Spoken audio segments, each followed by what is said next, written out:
I could kick myself for a lot of things I did, but so just take a step back and think of the long term, and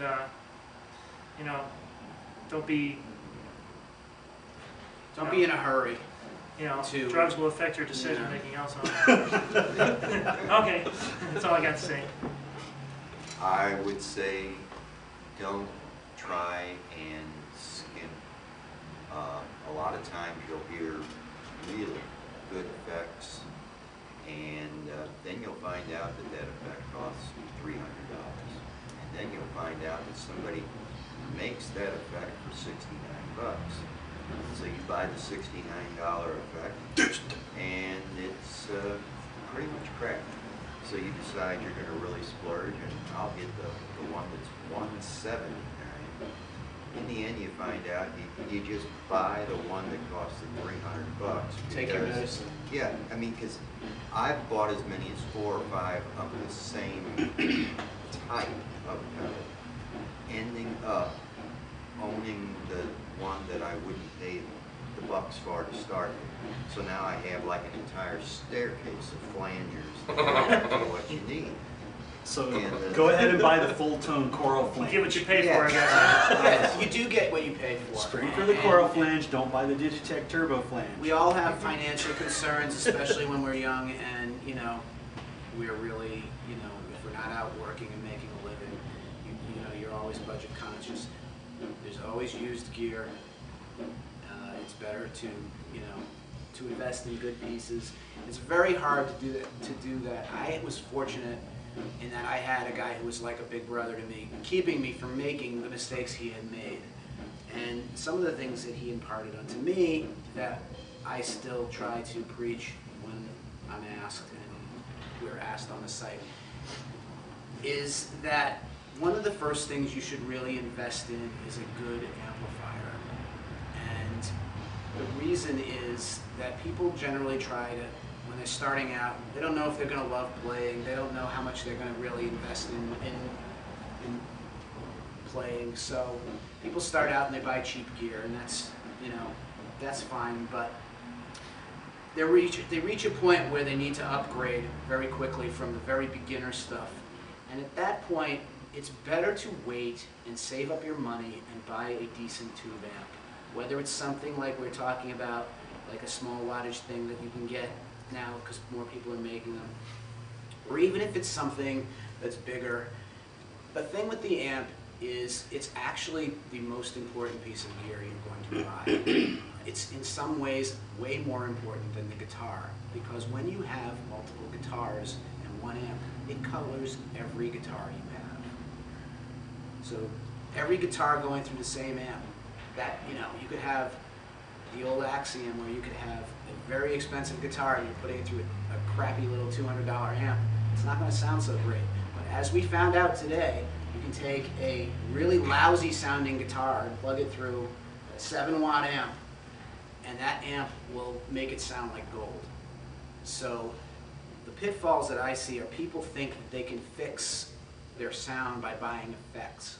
Amen, brother. Yes. And you cannot fix a bad sounding amp by adding effects to it. Yes, or changing pickups. Or changing pickups. Yeah, right.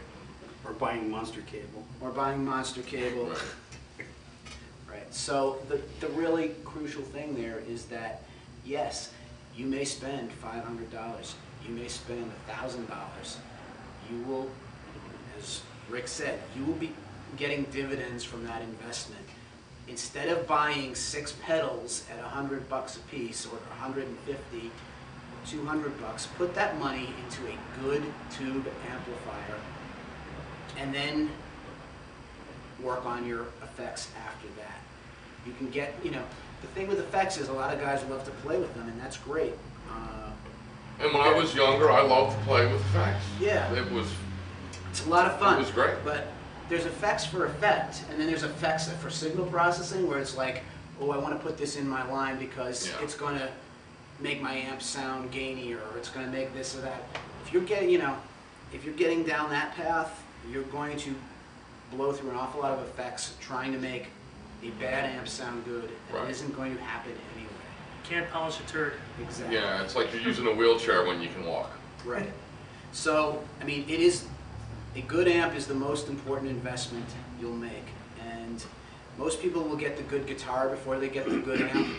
I would say it's probably more important to get the good amp before you get the good guitar.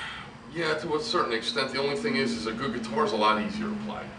Can be. And a dog guitar might impede everything, but the only thing I can add, I mean, I think there's not a whole lot to add at that point, but in the event that all of a sudden you decide that, oh, I'm not going to play music, I'm not going to play the guitar, it's not like you've wasted your money. You can go right to the music store, the pawn shop, or eBay, or wherever you want, and get your money back. So, or at least some of it. Or, yeah. And that's also easier. Your resale is going to be much easier on an old tube amp than it is on something that's a DMA. Yeah. John? I think from the standpoint of, I mean, I've tried all kinds of different amps. I really don't like any of them all that much. The thing I would say is, you know, a lot of guys get caught up in, you know, well, my hero has this stuff, so I'm going to go buy the exact same thing he's got. And I did that. And I'm sure we it's all all- have, to Yeah. a certain I extent. pretty much guarantee you, I mean, it's a good way to learn, you know, some things. But if you go buy, you know, you go buy the Michael Schenker V and you buy a, you know, JMP Marshall or whatever, and you get a Crybaby and you open it up halfway, and you know, you're not going to sound like Michael Schenker. It's just not going to happen. So, you know, I think one thing that people could spend a little more time on is, you know, you get that Michael Schenker rig, you try to play into the arena. It doesn't sound like Michael Schenker, and you know, you can either go off and try and figure out, you know, the exact alloy of the strings that he's using, and you know, measure the gauges down to the, you know, there's all kinds of How sites. drunk he was at the time. Yeah, and what drugs he was on, you know.